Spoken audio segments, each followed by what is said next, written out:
નમસ્કાર પ્રણામ મારા હાવજ જેવા ખેડૂત મિત્રો, તમારો સાગર પટેલ, નવી પેઢી નવી બુદ્ધિનો ખેડૂત ભાઈ. તમે વિડીયો બનાવો કહો છો કે મારા વાલા હાવજ જેવા ખેડૂત મિત્રો, આના પાછળની શું સ્ટોરી છે? ખેતી કરવી હોય ને તો જીગરના ઇન્જેક્શન મારવા પડે અને એ માર્કેટમાં ન મળે, એ ખેડૂતના દીકરાને હોય અંદર. આટલા ગ્રેજ્યુએશન પછી ખેતી ચૂઝ કરવી, પછી ભાઈને બધો શોખ હતો, બગીચો બનાવવો છે ને ખેતીવાડીમાં જાણકાર ને પૂરેપૂરા, તો પછી ધીમે ધીમે હું એમાં ટેવાઈ ગયો કે આવું વાવાઝોડું જે આવીને ગયું કે ઘણું બધું નુકસાન થયું પાકમાં. અને હું એવું વિચારું છું, ખેતી એક ધંધો છે અને કોઈ પણ ધંધો જેમાં નુકસાની નફો તો થવાનો છે.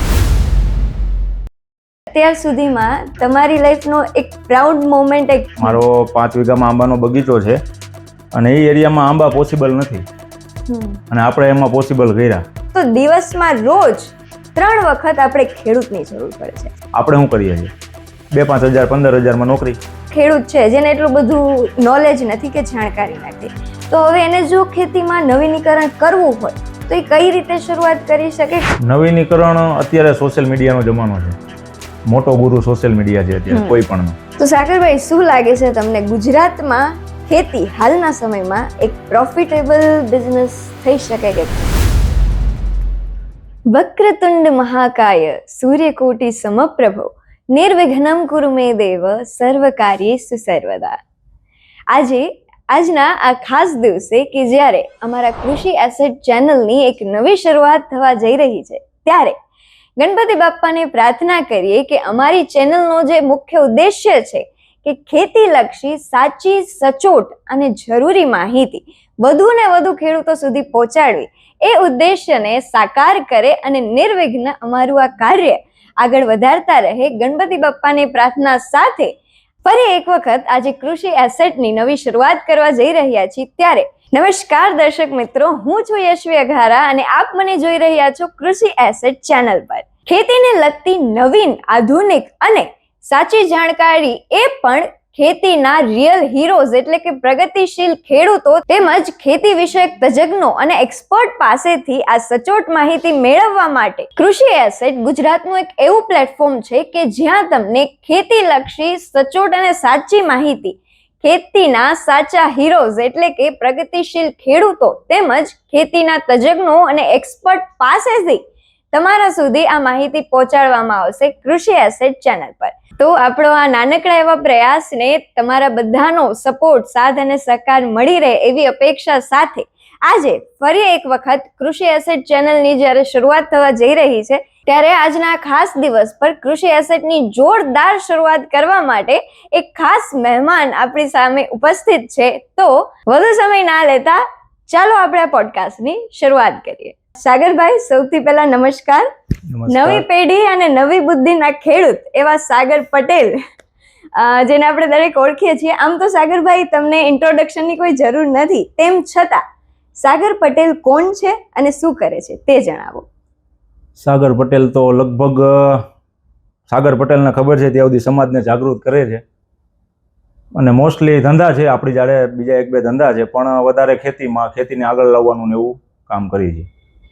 ખૂબ સરસ સાગરભાઈ, એક વખત તમારું એજ્યુકેશન બેકગ્રાઉન્ડ અને હાલ તમે શું કાર્ય કરો છો એના પર થોડોક પ્રકાશ પાડો. BSc MSc ટોપ રેન્કની સાથે આરકે યુનિવર્સિટીમાં, પણ પછી કંઈક સમાજના ઇસ્યુ થોડાક હતા, ઘરના થોડાક પ્રોબ્લેમ હતા, દવાખાના બીજું ત્રીજું બધું ઘણું હતું, તો પછી ભણવાનું એક બાજુ રાખીને ધંધામાં ચડવું પડે એવી કન્ડિશન હતી. તો પછી ધંધો આપણી પાસે એ ટાઈમે બહુ સારો એવો હતો, મોબાઈલનો ને એવા બીજા 1-2 છે, તો પછી ધંધામાં લાગી ગયા. બરોબર છે. અને હવે હાલમાં ખેતી છે, ધંધાય છે સાથે, પણ પહેલી પ્રાયોરિટી ખેતી, પછી ધંધા, નવરા થઈને એમ. તો સાગરભાઈ, આટલું ગ્રેજ્યુએશન લઈને, મતલબ BSc MSc કરીને હાલમાં MSc કરેલા વિદ્યાર્થીની માનસિકતા શું હોય કે કાં તો સરકારી નોકરી મળી જાય અને કાં તો સારું એવું જો બિઝનેસ, ફેમિલી બિઝનેસ સેટઅપ હોય તો ત્યાં લાગી જઈએ. પણ ખેતી, આટલા ગ્રેજ્યુએશન પછી ખેતી ચૂઝ કરવી એટલે ખરેખર કહેવાય ને કે એક ડેરિંગ વાળો ડિસિઝન હતો. તો એ સમયે તમે આ ડિસિઝન કઈ રીતે લીધો, શા માટે? પરાણે લીધો. પરાણે નહોતું કરવું તોય પરાણે એમ, કેમ કે મારા સગા મોટા ભાઈ, એને હાર્ટ એટેક આવેલો એ ટાઈમે, મારે જ્યારે કોલેજ ચાલુ હતી, અને ધંધો સારો હતો એટલે પછી એની હારે એક વ્યક્તિને રહેવું પડે એમ હતું ફરજિયાત. તો પછી ઓબ્વિયસલી પહેલા તો આપણા ફેમિલી મેમ્બર, પછી ભણવાનું બધું સાઈડમાં રાખ્યું, ધંધામાં ભાઈની હારે ચડી ગયા. પછી ભાઈને બધો શોખ હતો બગીચો બનાવવો છે ને ખેતીવાડીમાં જાણકાર ને પૂરેપૂરા, તો પછી ધીમે ધીમે હું એમાં ટેવાઈ ગયો. બરોબર. હવે તમે જેમ કીધું કે પરાણે આ ડિસિઝન લેવામાં આવ્યો, પણ હવે જે તમે લગભગ 4 વર્ષથી ખેતી કરી રહ્યા છો, તો આ સમય પછી તમને શું લાગે છે કે તમારો એ ડિસિઝન સાચો હતો? 100% સાચો. અને હવે તો હજી મને એવું લાગે છે કે આમાં હું તો લગભગ બહુ આગળ વધી જઈશ 100% એમ. અને વધવું પડે એમ છે, કેમ કે હવે બીજું ઓપ્શન નથી. આવી ગયા છે 4 વર્ષથી અહીંયા, તો હવે પછી 40 વર્ષ ઠીક છે. બરોબર. તો મતલબ ખેતી એક સંતોષકારક નિર્ણય કહી શકાય કે નહીં? મારા મતે હા, 100%. કેમ કે બધી વસ્તુ, અને એક વધારે એક એ વસ્તુ ફીલ કરવાની છે કે આપણે આપણા હાથે ઉગાડીએ છીએ ને આપણે એનું આપણે ખાઈ છીએ. આપણે જેમ કે તમને વધારે અનુભવ છે કે તમે રસોઈ બનાવીને જાતે ખાવ છો, હું પોતે ઉગાડીની વસ્તુ મારી ઘરે પહોંચાડું છું ને મને બનાવીને જમાડે છે. એ એક પ્રાઉડ મોમેન્ટ છે. હા, અંદરથી એક સેટિસ્ફેક્શન મળે કે આપણે જાતે ઉગાડી છીએ અને આ ખાઈએ છીએ. 100%. ખૂબ સરસ. પણ સાથે સાગરભાઈ, જ્યારે ખેતીનો એક નિર્ણય લેવામાં આવે ને કે આપણે ખેતી કરવી છે, તો એની હારે ઘણા બધા રિસ્ક ફેક્ટર હોય કે આપણે હમણાં જ જોયું કે આવું વાવાઝોડું જે આવીને ગયું કે ઘણું બધું નુકસાન થયું પાકમાં. તો એક યુવાન તરીકે જ્યારે કે આપણા ઉપર એક જવાબદારી હોય કે સારું એવું કરિયર બનાવવું છે, સારું એવું આપણે કમાણી કરવી છે, તો ત્યારે ખેતીમાં રિસ્ક ફેક્ટર શું હોઈ શકે ને એની સામે આપણે કઈ રીતે ડીલ કરી શકાય? ખેતીમાં તો જો બેન એક વસ્તુ એવી છે કે આપણે કોઈ પણ ધંધો કરીએ, પહેલા તો હું ખેતીની નજરે નથી જોતો. સમાજની માનસિકતા કેવી છે કે છોકરો ખેતી કરે છે એટલે એ મજૂરી કરે છે. 100% છે ને કે ભાઈ મજૂરી કરે. અને હું એવું વિચારું છું ખેતી એક ધંધો છે, અને કોઈ પણ ધંધો જેમાં નુકસાની નફો તો થવાનો છે. પણ એક ખરું છે કે સ્ટેબલ રહીને કામ કરવું ને, આજે નહીં તો કાલે, કાલે નહીં તો આવતા વર્ષે 100% ફાયદો થશે ને થશે. અને બીજો ધંધો લગભગ મારા મતે એક એવો નથી કે 1 મણ વાવો ને એમાંથી 50 મણ થાય. ડેફિનેટલી સામે એવડું ઇન્વેસ્ટમેન્ટ છે, આમાં કઈ ઇન્વેસ્ટમેન્ટ નથી. અને મહત્વનું તો એ છે કે બધું બાકીમાં આપે છે. હવે તો એગ્રો વાળાએ બધા મગજમાં ગાંઠ બાંધી લીધી કે ભાઈ ખેડૂત એટલે બાકીમાં જ લઈ ગઈ. એટલે બહુ ઈઝી છે બધું એમ મારા મતે. હા, બરોબર છે. સાગરભાઈ, અત્યાર સુધીમાં તમારી લાઈફનો એક પ્રાઉડ મોમેન્ટ કયો હતો કે જ્યારે તમને ખુદને પોતાના પર પ્રાઉડ ફીલ થયું કે ના, આ નિર્ણય કે આ કાર્ય બહુ સારું થયું છે? પ્રાઉડ મોમેન્ટ એ છે કે આપણે જે બગીચો બનાવ્યો ને, મારો 5 વીઘામાં આંબાનો બગીચો છે, અને એ એરિયામાં આંબા પોસિબલ નથી, અને આપણે એમાં પોસિબલ કર્યા. અને એમાં પછી જે ફ્રૂટિંગ આવે છે આપણી કેરી, એની ક્વોલિટી પણ. અને હજી એક પ્રાઉડ મોમેન્ટ એનાથી વધારે કે મારો બગીચો સાસણગીર એટલે બગીચાનું ઘર, ત્યાંથી મારો બગીચો અહીંયા વિઝિટ કરવા આવે છે. એ પ્રાઉડ મોમેન્ટ છે. તમારો બગીચો કયા એરિયામાં છે? જંગવડ ગામ, જસદણ તાલુકો. સરસ, ખૂબ સરસ. હવે આપણે તમારી જર્ની આખી જોઈ કે કઈ રીતે તમે સ્ટાર્ટ કર્યું છે. એક મોટા ભાગે છે ને જ્યારે સ્ટુડન્ટ્સ કે કોઈ પણ ખેતીમાં આવવા માંગતા હોય તો આ એક તો છે કે કરિયર ટેન્શન, પણ બીજો એક મહત્વનો મુદ્દો છે સમાજ, કે એમને એક બીક હોય છે કે આપણું એક સ્ટેટસ લેવલ ડાઉન ગણાય છે અત્યારે. ખેતી એટલે શું? તો કે છોકરો શું કરે છે? ખેતી કરે છે. ઇટ્સ નોટ લાઈક કે સ્ટેટસ મેચ નથી થતો. તો આ બાબતમાં તમારું શું કહેવું છે? એમાં તો સમાજનો તો 100% વાંક છે, પણ મારું માનવું એવું છે કે નવી પેઢીના છોકરા જે ખેતી કરે છે એનો વાંક છે. એનો વાંક એવો છે કે એની પર્સનાલિટી. આજે હું આમ બેઠો છું, કોઈ મને પૂછે તમે શું કરો? ખેતી કરું છું, પણ નો માને, નથી માનતા, તો આપણે એને અવળા કાન પકડાવવાના છે. જેમ કે દૂધ વાળો છે, એ દૂધ વેચે, એમાં પાણી એડ કરે, બરાબર, તો એ ગુનો. ચા વાળો, સમજો છો, ચા વાળો પાણી એડ કરે જ છે ને, તો એને અવળા કાન પકડાવ્યા છે એમ. તો સમાજને આ રીતે અવળા કાન, પર્સનાલિટી, ભાઈ ખેતી કરું છું, કોઈ નો માને. ગાડી વ્યવસ્થિત છે, મારી પાસે સગવડ, મારે જેવી સગવડ જેવી ગાડી છે, મારા વ્યવસ્થિત મકાન છે, ફાર્મ છે, તો બીજી ક્યાં કઈ જરૂર છે મારે? અને છે સમાજ એક એવું પેટ છે કે ક્યારેય ભરાતું નથી. સમાજ એક એવું પેટ છે ક્યારેય ભરાતું નથી. એટલે એ તો પ્રોબ્લેમ રહેવાનો છે સમાજનો. પણ મને એવું લાગે છે કે ખેતીની સાથે સાથે સમાજ સુધારવાનું આપણે કામ કરવું છે આગળ જતા એમ. અને 100% એમાં ક્રાંતિ લાવી છે, વાત ફાઇનલ છે. તો હા, જેમ આપણે કહીએ ને કે કદાચ વર્ષમાં એકાદી વાર તમને ડોક્ટરની જરૂર પડે, તમારે એકાદી વાર લોયરની જરૂર પડે, અને કદાચ 2 વર્ષ એકવાર તમને પોલીસની જરૂર પડે, તેમ છતાં આપણે જો એની એટલી રિસ્પેક્ટ જોતા હોય કે એનું કામ, એનું પ્રોફેશન નોબેલ છે, કે એનું સારું એવું સ્ટેટસ માની છે, તો દિવસમાં રોજ 3 વખત આપણે ખેડૂતની જરૂર પડે છે. 100%. તો શા માટે આપણે એને આદર ના આપીએ? કેમ કે જગતનો તાજ કીધું છે આપણે ખેડૂતને. અને યુવાનોને પણ જો આ પ્રોફેશન ચૂઝ કરતા હોય તો આ જેમ તમે કીધું ને કે સમાજની ચિંતા કરવાની જરૂર નથી. જેમ તમે આગળ વધશો એમ સામેથી રિસ્પેક્ટ આપશે 100%. લોકો. હવે આપણે ખેતીની વાત કરીએ ગ્રાઉન્ડ લેવલે. ફિલહાલ તમે કેટલા વીઘામાં ખેતી કરો છો અને શેની એ જણાવો. જમીન આપણે ટોટલ એક 20 વીઘાની જમીન એવી છે કે એમાં જ આપણે ખાલી ખેતીનું કામ કરીએ છીએ. જમીન છે વધારે, પણ બીજું આપણાથી થતું નથી ને. અને બીજું એક એ છે કે આપણને કોઈ આપણા ખેતરમાં આવીને કોઈ કામ કરી જાય ને એ વસ્તુ પહેલા તો ખેડૂતને ગમવી ન જોઈએ. ખેડૂતને ગમવી ન જોઈએ કે ભાઈ આજ મારી વાડીમાં બહારથી હું માણસો લાવું છું. એક ઠીક છે આપણાથી નથી થતું કરાવીએ છીએ, પણ 100% એને આપી દેવું ને ભાઈ જે થાય તું રાખજે અને વાવજે ને, એ વાતનો કઈ મિનિંગ નહીં ને. કે ભાઈ બાપ દાદા ગઈઢિયા આખું વર્ષ કામ કરવાનું, શિયાળો ચોમાસું 2 પાક લેવાના. ઉનાળામાં તો કે ઉનાળામાં ખેતરમાં ખાડા કરે અને જાતે, પહેલાની વાત કરું, મશીનરી ટેકનોલોજી નહોતી, જાતે ખાડા કરીને અંદરથી પથરા કાઢીને એટલી મહેનત કરી છે એ લોકોએ. આપણે શું કરીએ છીએ? 2-5 હજાર 15,000માં નોકરી, 20,000માં નોકરી.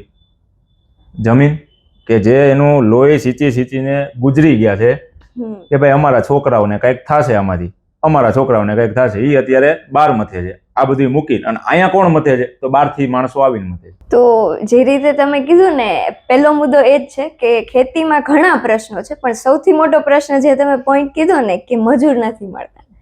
કે હવે આપણા તો એટલી કેપેસિટી છે ને કે એકલા ખેતી કરી શકે, કોઈ બધાના શરીર એવા થઈ ગયા છે. 100%. અને મજૂર કદાચ હજી કારખાને તોય મળી જશે, પણ ખેતી માટે મજૂર નથી મળતા. મોટા ભાગના લોકોનો આ પ્રશ્ન છે.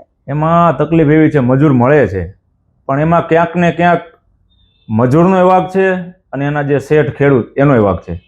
અને અત્યારે વાતાવરણ એટલું ખરાબ છે કે કોઈ મોટા બીજા ધંધાવાળા છે, કારખાના ફેક્ટરીવાળા, એ લોકો મજૂરને બહુ સારું એવું વળતર આપે છે. ખેડૂતને આપવું છે, ખેડૂતને તો 1000 રૂપિયા આપવા છે. આજ મારી જેવા માથા ફરેલા માર્કેટમાં આવ્યા ખેડૂત, હું તો મજૂરને 1000 આપી દઈશ આખા દિવસના. પણ હું કાઢીશ ક્યાંથી? એની સામે મને ભાવ નથી મળતા. પ્રશ્ન બેની વચ્ચેનો છે કે ભાઈ મજૂરને કામ કરવા આવવું છે, મારે મજૂર પાસે કામ કરાવડાવવું. અટકે છે ક્યાં? કારખાનામાં એને તડકો વડકો કઈ ખાવાનો નથી, છાયામાં કામ કરવાનું છે. વાડીમાં ખેતરમાં ફૂલ બળવાળું કામ કરવાનું છે. અહીંયા કળથી કામ કરવાનું છે. તકલીફ મોટી આ છે, આના લીધે મજૂર નથી મળતા. બાકી મજૂર જે આજથી 10 વર્ષ પહેલા આવતા હતા કામ કરવા, એ હજી આવે જ છે. હવે તો વધી ગયા છે, એના છોકરાને બધા જ કરવાના છે. તો એ લોકો તો આવે જ છે, પણ જાય છે ક્યાં? ખેતરમાં નહીં, કારખાને. મજૂર એટલે નથી મળતા. તો આના સોલ્યુશન રૂપે આપણે શું કરી શકાય? સોલ્યુશન રૂપે બેન, પેલા કેવું હતું કે આપણા પપ્પાની એની પહેલાની જે પેઢી હતી, દાદાની, એ લોકો ઢાલ કે ભાઈ હું તમારા ખેતરમાં કામ કરવા આવું. મજૂર ત્યારે નહોતા. હું તમારા ખેતરમાં કામ કરવા આવું, મારે જરૂર પડે ત્યારે તમે મારા ખેતરમાં. જો કે ખેડૂત સિવાય તો કઈ ધંધા તો એટલા બધા હતા નહીં ડેવલપ. ખેતી એક જ ધંધો હતો, એટલે પહેલાના ટાઈમમાં એવું બધું હતું, એટલે મજૂર મળતા.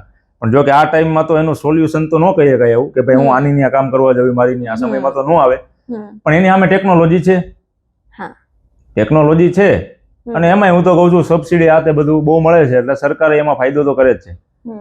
એક છે કે મજૂરની ઉપર લગભગ આપણા ગુજરાતમાં, હું ખોટો ન હોઉં તો 70% ખેડૂતની ઉપર દેણા છે. 70%. કોઈ વ્યાજ કોઈ ભરે છે, કોઈ સરકારી વ્યાજ છે, કોઈને બીજા ત્રીજા ને બધું છે જ. ખેડૂતને માથે દેણા છે જેન છે 100%. એટલે મોટો પ્રશ્ન એ છે કે કદાચ એને ટેકનોલોજીની આરે હાલવું હોય ને તો હાલે કે એમ નથી. મજૂરની નીડ તો લગભગ લાઈફ ટાઈમ રહેવાની છે. પણ જો સ્માર્ટ કામ કરશું ને, જેમ કે હું કરું છું કે 500 આંબાનો મારાથી 5 વીઘાનું 500 આંબાનું જ કામ થાય એમ છે, તો હું એટલું જ કામ કરીશ, એટલે મારે મજૂરની જરૂર નહીં પડે. આજ ઘરમાં હું છું, મારા ફાધર છે, મારા મધર છે, એ લોકો કામ કરે કેવી કન્ડિશનમાં છે. અને જો આવી ખેતી કરશું બગીચાની કે એવી કઈ, પેલા જે ઓલી બળની ખેતી હતી, કપાસ ને માંડવી ને આંતે વાવવાનો ભાવ કઈ મળે નહીં. હવે આવું બધું છે તો એમાં એ લોકોને સામેથી શોખ થાય હું આવું ને કેરી તોડાવવા. માણસો એવી રીતે મળી રહે. પછી બીજું ગયા વર્ષે એક મારે એવો એક્સપિરિયન્સ થયો હતો કે મારું ગ્રુપ છે ને ભાઈબંધ દોસ્તાર, એ બધાને મેં જાતે કેરી આપી હતી તોડવા માટે. આવું કરી શકીએ ને કે ભાઈ તમારે માનો કે કેરી જોઈ છે મારા બગીચાની, તમે આવો, ફેમિલીમાં આવો, રોકાવો, બરોબર, કેરી હાથે તોડો, તમને અનુભવ થાય.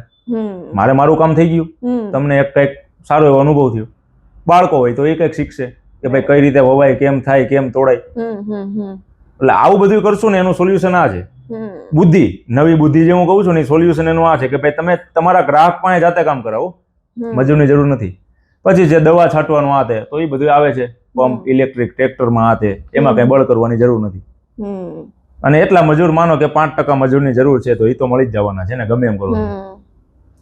તમે બહુ સારો પોઈન્ટ કીધો કે આપણે ખાલી પ્રોડક્ટ નહીં, ખાલી કેરી નથી વેચતા, તમે એક એક્સપિરિયન્સ શેર કરો છો જેની વેલ્યુ બહુ વધી જાય છે કે જાતે ગ્રાહક આવે છે એના માટે એક અલગ એક્સપિરિયન્સ છે.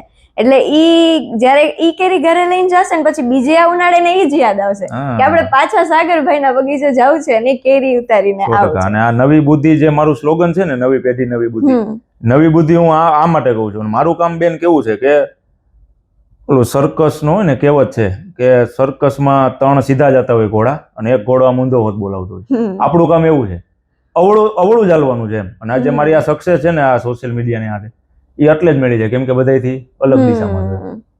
તમે જે દરેક વિડીયોમાં તમે કહેતા હોય કે કંઈક નવીનીકરણ કરો, ખેતી કંઈક નવી રીતે કરો, તો હવે ગમે સીધો ખેડૂત છે જેને એટલું બધું નોલેજ નથી કે જાણકારી નથી, તો હવે એને જો ખેતીમાં નવીનીકરણ કરવું હોય તો એ કઈ રીતે શરૂઆત કરી શકે? કેમ કે બિયારણથી લઈ અને આપણે જ્યાં સુધી એને હાર્વેસ્ટિંગ કે લણણી કરી ત્યાં સુધી ઘણા પ્રશ્ન આવતા હોય જે તમને સારી રીતે ખબર છે, તો નવીનીકરણ કઈ રીતે કરી શકાય? નવીનીકરણ અત્યારે સોશિયલ મીડિયાનો જમાનો છે, મોટો ગુરુ સોશિયલ મીડિયા છે અત્યારે કોઈ પણનો, કે ભાઈ મારે આ વાવવું છે.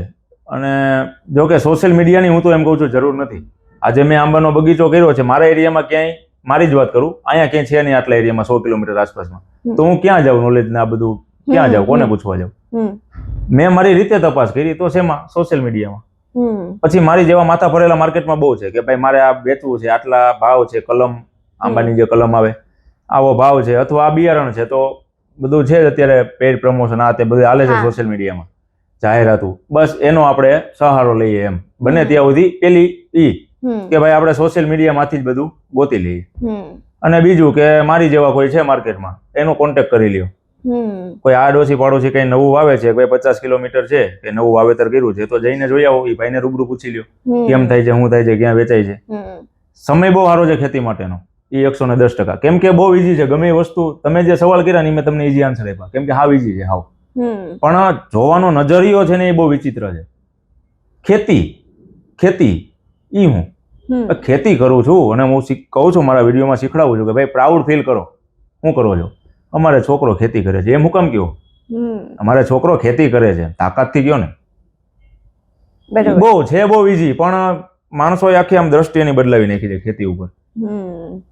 અને આપણે એક એવું નક્કી કર્યું છે કે ખેતીમાં ક્રાંતિ લાવવી છે અને લાવશું. 110% લાવવાની જીવાતી ફાઇનલ છે.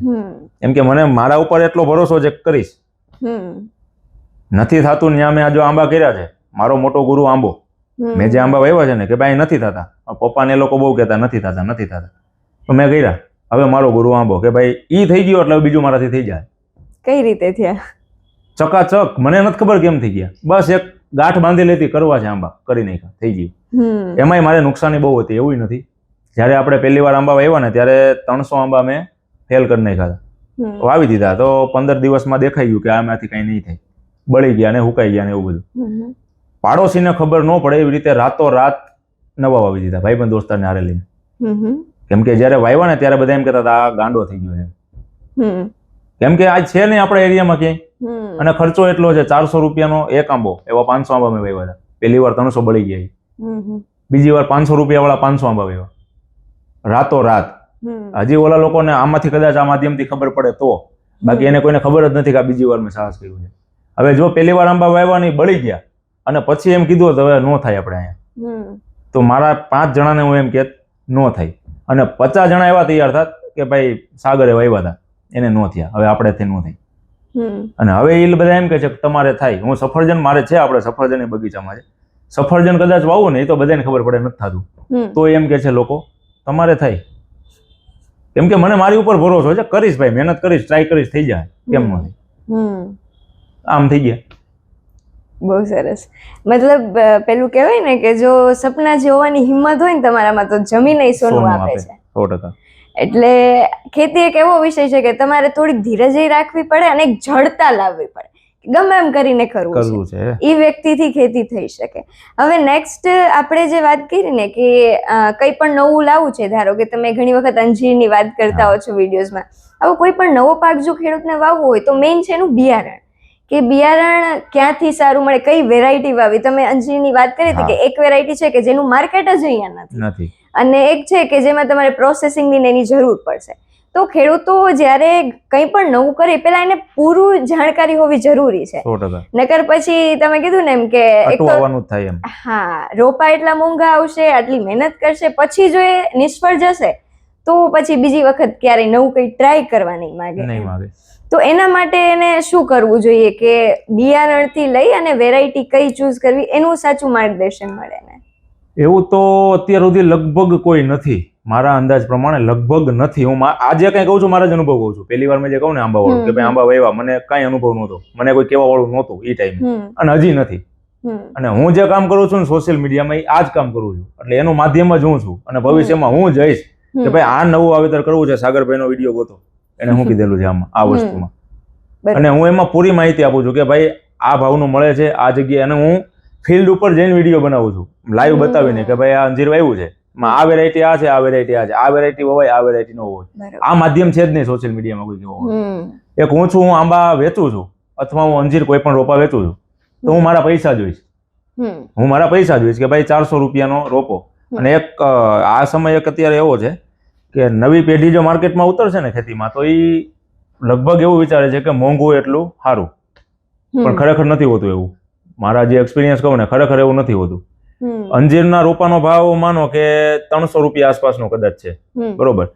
તો છે 3-4 માર્કેટમાં એવાય છે, તો બધી નર્સરીમાં બહુ ગયેલું, કે એ લોકો 600 રૂપિયામાં વેચે છે.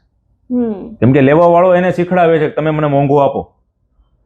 એટલે આ માધ્યમ તમે જે કીધું ને ક્યાં ગોતવું, શું કરવું, એ હું છું, બીજું કોઈ માધ્યમ છે જ નહીં. અને હું છાતી ઠોકીને કહી બીજું માધ્યમ છે જ નહીં. કેમ કે હું ધંધો જ કરું છું, પણ હું મારા ફિલ્ડ પૂરતો જ કરું છું. 5 વીઘાના આંબા એટલો જ ધંધો કરું છું. પછી હું આની પહેલા એક મેં વિડીયો મૂકેલો હતો મરીનો, બ્લેક પેપર તીખાના વિડીયો વાળા ટાઈમે આપણે એવું કીધું હતું કે ભાઈ મારી પાસે રોપા હતા એ ટાઈમે, કે મારે રોપા વેચવા છે, બરાબર, પણ હું કમાઈશ નહીં એમાં. મારે 500 રૂપિયાનો એક રોપો અહીંયા પહોંચતો થયો છે, માર્કેટમાં 70 રૂપિયાનો રોપો મળે, 70 રૂપિયાનો રોપો મળે છે. એ કેવું છે, 5 વર્ષ સુધી રાહ જોવો, પછી હું કરવાનું, કઈ આવે નહીં તો. માણસો, ખેડૂતનો વાક નથી, ખેડૂત એટલે ભરાઈ જાય છે કે ભાઈ સસ્તું મળે છે એમ. મેં કીધું એમ દેણા તો છે જ, એટલે બિચારો દેણા વાળો માણસ હોય ને એ સસ્તું જ ગોતે. સસ્તું કેમ થાય છે, વસ્તુ નો ગોતે, સસ્તું ગોતે. અને એક માનસિકતા એવી થઈ ગઈ છે કે મોંઘું હોય એટલું બધું સારું હોય એમ. એટલે આ માધ્યમ તો હું પૂરું પાડી દઈશ, અને આગળ જતાય કે ભાઈ આ જ વસ્તુ હોવાય. અને હું આપું છું, ઘણા એવા છે કે ટૂંકી જમીન વાળા છે, બાગાયતી બાજુ આગળ વધવું છે, કઈ નવા ફ્રૂટિંગ આ એવું બધું વાવવા વાળા, ફ્રૂટ વાળા, એ લોકોને આપણે જવાબ હું આપું છું. ઇન્સ્ટામાં બહુ બધા મેસેજ આવે છે, એને જવાબ આપું છું કે ભાઈ આ કરાય, આ ન કરાય. બહુ સારું કામ કહેવાય. અને હવે આપણે વાત કરીએ કે જમીન અને પાણીનું જે EC ને pH હોય, આપણે ત્યાં હજી એ સિસ્ટમ નથી. બાકી એબ્રોડમાં કેવું હોય કે આપણે એગ્રોમાં કેમ દવા લેવા જાય અને પેલા કે અમારે આટલા વીઘામાં આવું છે, હાલો આટલી બેગ લેતા જાઓ, એ ફિક્સ થઈ ગયું છે એગ્રો વાળાનું અને ખેડૂતનું. ત્યાં એવું નથી, તમારી સોઇલ ટેસ્ટ કરીને તમે એને દો, કેટલી ખાતરની જરૂર છે એ કહેશે, અને એટલું ફિક્સ ફર્ટિલાઇઝર કે ખાતર જ એમને આપવામાં આવશે. અને આપણે ત્યાં તો એગ્રોવાળા જેટલું વધારે લઈ જાય એટલું એમના માટે સારું, એના જેવું છે. તો આવા સમયમાં ખેડૂતો સોઇલ ટેસ્ટિંગ કે પાણીનું બયનું ટેસ્ટિંગ કરાવતા થાય, અને પછી એમાં જેટલી જરૂર છે એટલું ખાતર કે દવા એ રીતે વાપરે. આ માટે તમારું શું કહેવું છે? એ 100% છે, પણ એ નવી પેઢીનું કામ છે. અને જો કે કરે છે, મારે એ બધા આવે છે બહુ બધા મેસેજ કે સોઇલ ટેસ્ટિંગ કરાવવું છે તો ક્યાં કરાવાય, આ તે. અને જો કે કરાવતા થઈ ગયા છે. એનું કારણ છે બેન કે 500 આંબા મારે વાવવા છે, તો એ નુકસાની મેં પહેલી વાર કહું છું ને કે મારા 300 આંબાની સીધી નુકસાની, કેમ કે કાંઈ અનુભવ કરવા આવી દીધા. હવે આ તો ભલે મારે થઈ ગયા, ઠીક છે, પણ હવે કંઈક હું આવું સાહસ કરીને તો હું પોતે જ પેલા આ બધું કરાવીશ કમ્પ્લીટ ટેસ્ટિંગ, કે ભાઈ શું ઘટે છે, શું વધે છે, મેન્ટેન કેમ કરવું, આ તે.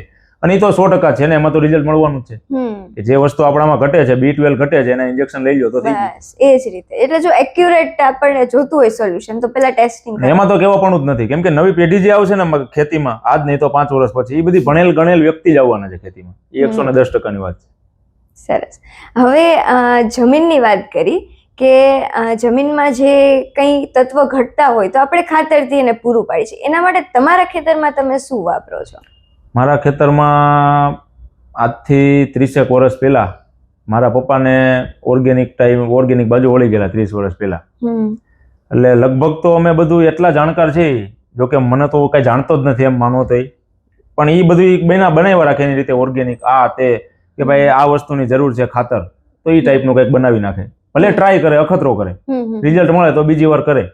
અને શીખવા બહુ બધા એટલા આવે છે.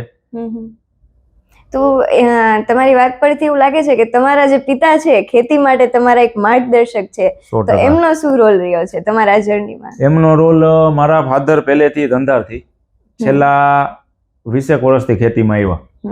અને ખેતીમાં આવવાનું એનું રીઝન હતું, એ તો નથી કહેવાય એમ, પેલા જૂના જે કાંઈ બધા હોય ને, એટલે એ ખેતીમાં એનું આવવાનું કારણ એ કે ભાઈ થોડાક ઇસ્યુ હતા એટલે આવ્યા. ને પછી ત્યારથી અનુભવ કાંઈ નહોતો, કાંઈ એટલે કાંઈ અનુભવ નહોતો. પપ્પા જયારે ખેતીમાં આવ્યા ત્યારે કાંઈ અનુભવ નહોતો. 3-4 વર્ષ તો એવા હતા કે, અને એને બધું સાંભળેલું બહુ છે, અને એ ટાઈમે તો ખેતીનો જ સમય હોય. અને બીજું એવું હતું કે એ ટાઈમે છોકરો અહીંથી હીરામાં હોય ને, સુરત કે એવી રીતે મોટા સિટીમાં, એટલે એવું લાગે કે ફોરેનમાં છે. એ ટાઈમ એવો હતો, ત્યારે એ મૂકીને અહીંયા ખેતીમાં આવ્યા હતા. અને પછી બધું જાતું કર્યું ને ધીમે ધીમે કરતા એટલો અનુભવ થઈ ગયો ખેતીમાં કે મારા માટે તો એમ માનો ને કે કઈ અઘરું નથી. મારે ખેતી કરવું આજ કેવું છે કે ઘરેથી જ ધક્કો મારે છે તમે બહાર જાઓ, અને મને એમ કે છે ક્યાંય નથી જવું, આ તારા બાપનું છે કારખાનું, તારે કામ કરવાનું છે, બસ હું તારો શેઠ હું, વાત પૂરી. પૂરેપૂરો સપોર્ટ એમ. અને મારા કરતા વધારે તો મારા પપ્પાને એમ છે કંઈક નવું વાવીએ, નવું કરીએ, હાથે પેકિંગ કરીને વેચીએ. એ બધી તો હું તો હવે આવું બધું વિચારતો થયો છેલ્લા 3-4 વર્ષથી. એ તો બહુ ટાઈમ થયો પેકિંગ ને તેમ બધું કરતા હતા એમ, આપણો માલ આપણી જાતે વેચવો એવું. બરોબર.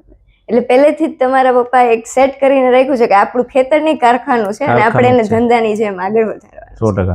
ખૂબ સરસ. હવે બેક ટુ ફાર્મિંગ આવી આપણે. તો પાણી છે, પાણીને આપણે જેમ કીધું કે ઈસી ને પીએચ જેમ જમીનનું ચેક કરાવીએ એમ પાણીનું પણ ખૂબ અગત્યનું છે કે જો ખારું પાણી હશે તો જમીન પણ તમારી બગાડી નાખશે. તો પહેલા તો પાણીનું ચેકિંગ કરાવો. અને બીજી વસ્તુ કે ઘણા જગ્યાઓ એવી છે કે જ્યાં પાણી જ નથી, કે જે ખાલી વરસાદ ઉપર આધારિત છે, તો એના માટે તમે શું સોલ્યુશન કહેવા માંગશો? મારી ખુદની જમીન, એમાં પાણી નથી. આજથી 1 મહિના પહેલાની વાત કરું ને તો મારી પાસે 4 ગાય છે અત્યારે. એ 4 ગાયને પીવાનું પાણી આજથી 1 મહિના પહેલેથી પૂરું થઈ ગયેલું છે મારી ખુદની જમીનમાં, જે બગીચો છે ત્યાં. અને એ વાતનું સાક્ષી મારું આખું ગામ છે, મારા ફોલોવર જે આવેલા છે મને મળવા મારા બગીચાની વિઝિટમાં, એ બધા એના સાક્ષી છે. એના માટે મેં પાણીનો ટાંકો બનાવેલો છે 3 લાખ લીટરનો. અને એ પણ હિસાબ મારીને કે ભાઈ 1 આંબાના થળિયામાં મારે આટલું પાણી જોઈએ છે, 500 આંબા છે તો 3 લાખ લીટર પાણી મારે જોશે. અને આ બધી બહુ ઈઝી છે. સબસિડી મળે છે 50%, 30%, પછી અલગ અલગ બધી સબસિડી મળે છે. સ્ટોક કરી લ્યો, અને એ તો ફરજિયાત કરવો જ પડશે સ્ટોક.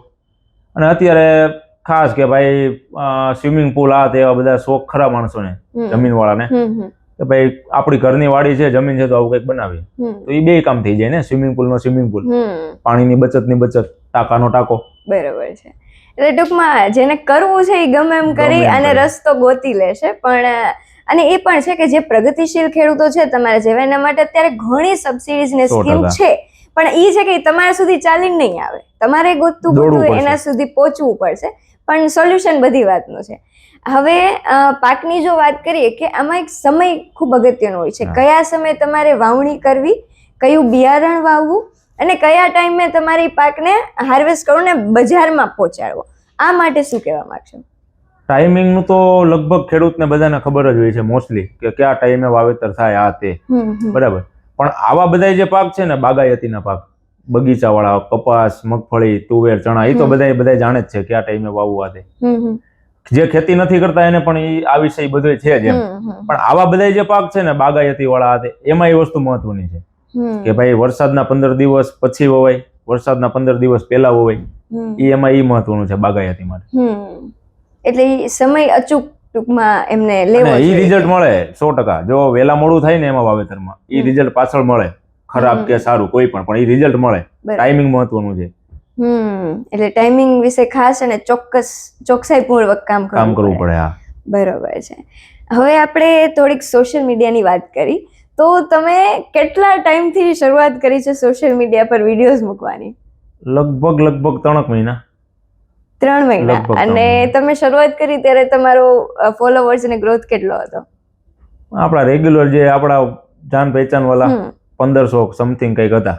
બરાબર. અત્યારે કેટલા છે? અત્યારે 80 આસપાસ 3 80,000. મહિનામાં. હા, ખૂબ સરસ. તો આ 3 મહિનામાં જે તમને જે ગ્રોથ મળ્યો છે, it's next to very tough. 100%. Impossible નહીં કહું, બટ વેરી ટફ. ટફ. કે જે લોકો કન્ટેન્ટ ક્રિએશન ઘણું બધું નોલેજ રાખે છે, એડિટિંગ ને ઓલ ધીસ, તમારા વિડીયોઝ અમે જોયા છે એકદમ રો, ડાયરેક્ટ એમ કે જે છે એ કહી દીધું અને મૂકી દીધું એના જેવું છે. તેમ છતાં આટલો સારો ગ્રોથ શું લાગે છે તમને આના પાછળ? મને ખુદને નથી સમજાતું એ શું છે ઈ. એનું કારણ છે કે રિયાલિટી એમ આપણે જે છે એવું કહેવા વાળું લગભગ બહુ ઓછા છે, એમ કે જેવું છે એવું કહી દેવા વાળા બહુ ઓછા છે.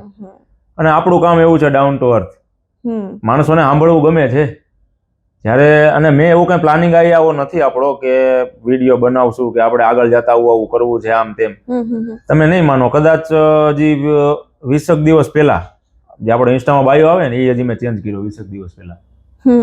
કેમ કે કઈ અગાઉ કઈ પ્લાનિંગ નહોતું કે આપણે આવું કઈ કરશું આમ તેમ. ફોલોવર્સ વધતા ગયા અને એના બધા શીખડાવતા ગયા કે તમે આવું કઈક માર્કેટમાં લાવો, આવું કઈક કરો, આમ કરો. અને બીજું કે મને કહેતા ભાઈબંધ દોસ્તાર ચાલુ તો કર્યું છે પણ તને સાંભળશે કોણ? ચાલુ તો કર્યું છે ને આવું હારે રહેવા વાળા ભાઈબંધ દોસ્તાર જ કહેતા હતા કે ઈ તો હક છે ને, એ લોકો તો કહીએ કે ભાઈ તે આ બધું શું ચાલુ કર્યું, તારું સાંભળે છે કોણ? આ બધા આજ ઈ બધા આમ કરે છે, મારી સ્ટાઇલ છે જે આ વિડીયોમાં કરું છું, જે સામે મળે ને આમ કરે છે. બરાબર છે. એટલે આટલા ગ્રોથ પછી હવે તમારું આમાં ફ્યુચર વિઝન શું છે? ફ્યુચર વિઝન બસ ખાલી ખેડૂત જ, બીજું કાંઈ નહીં. કે ખેડૂતની પ્રગતિ. અને મારે છે ને એવું છે કે બધા જે જુવાનિયા જે દેણા કરીને ગયા છે ને બધા બહાર સિટીમાં ખાલી લગ્ન કરવા માટે, ખાલી લગ્ન કરવા માટે જ બહાર ગયા છે. કોઈને શોખ નથી ધંધો કે નોકરી કરવાનો. 50 વીઘા જમીન મારા ગ્રુપના જ છે કે 100 વીઘા જમીન છે, એની પાસે કઈ ધંધો જ નથી, કોકની અહીંયા નોકરી કરે સુરતમાં. શું કામ? લગ્ન નથી થતા. એટલે 100 વીઘા જમીન વાળાના લગ્ન નથી થતા. તેમાં મૂર્ખાઈ ખેડૂતની છે કે એને શું જરૂર શું છે ત્યાં જવાની? 100 વીઘામાં મારે હું 20 વીઘામાં જલસા કરું છું ને, તો પછી આને 100 વીઘા છે એ કેમ ન કરી શકે? માઇન્ડસેટ મારે ઈ બધાને પાછા લાવવા છે ખેતીમાં, અને લાવીને જ રહીશ ભાઈ. અને જો કે કહેવાય માંડ્યા છે, એક આણંદથી એક નામ તો નહીં લઉં, આપણા ફોલોવર છે અત્યારે તો સંબંધ સારો થઈ ગયો. એ ભાઈનો પહેલી વાર મારામાં ફોન આવ્યો ત્યારે ફોનમાં રોતા હતા. મારી આપણી જેવડી એજ છે, સાગરભાઈ 80 વીઘા જમીન છે, તંબાકાનું એવું બધું વાવેતર કરીએ છીએ અને હું 30,000 જોબ કરું છું. મારા પપ્પા આખો દિવસ કામ કરે છે, આખો દિવસ. રાતે એને ખાવાનો હરખો ટાઈમ મળતો નથી, સુવાનો ટાઈમ મળતો નથી. અને હું જેના માટે નોકરી કરું છું 25-30,000માં, એ કંપનીનો માલિક એને હું ઓળખતો નથી, મેં જોયું નથી. તો પછી આ બધી બંધ કરીને હું 80 વીઘા સાંભળું, મારા બાપા શાંતિથી હુવે તો એ ભાઈ રોવા માંડ્યા હતા ફોનમાં પહેલી વાર. ત્યારથી એક આપણે બીજું નક્કી કરી લીધું હતું કે હવે બધા એને ખેતીમાં લાવવા છે એ વાત ફાઈનલ છે. એટલે આગળ જતા આપણે એવું વિચાર્યું છે કે ખેતીમાં જ લાવવા છે બધાને. બરોબર છે. આ સોશિયલ મીડિયાનો બીજો એક પર્સપેક્ટિવ છે કે તમે જે જાતે વાવો છો, કેરી છે કે તમે જે પાક લેતા હોય એના વેચાણમાં તમને આનાથી કઈ ફાયદો કે ઈ થયું ખરા? ફાયદો 3 ગણો. ફાયદો તો પૈસા જ છે ને, એમાં બીજું કે ભાઈ માર્કેટમાં જાય છે, દાખલા તરીકે માનો ને કે મારે મરી મેં વાવ્યા છે, મરી બરાબર.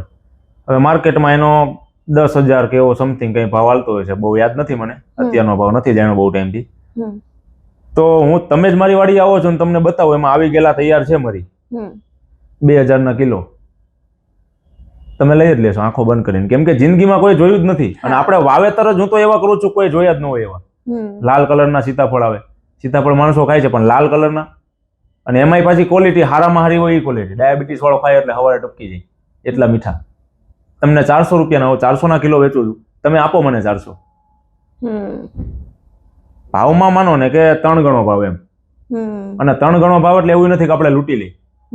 જે વસ્તુ માર્કેટમાં નથી એની કદર થાય અને કરવી પડે ને. જે વસ્તુ છે જ નહીં એની કદર કરવી જ પડે. કદર કરવાનું એક જ છે કે ભાઈ પૈસા વધારે લ્યો તો જ કદર થાય, બીજું કદરનું કાંઈ નથી. પૈસા વધારે લ્યો તો જ કદર થાય.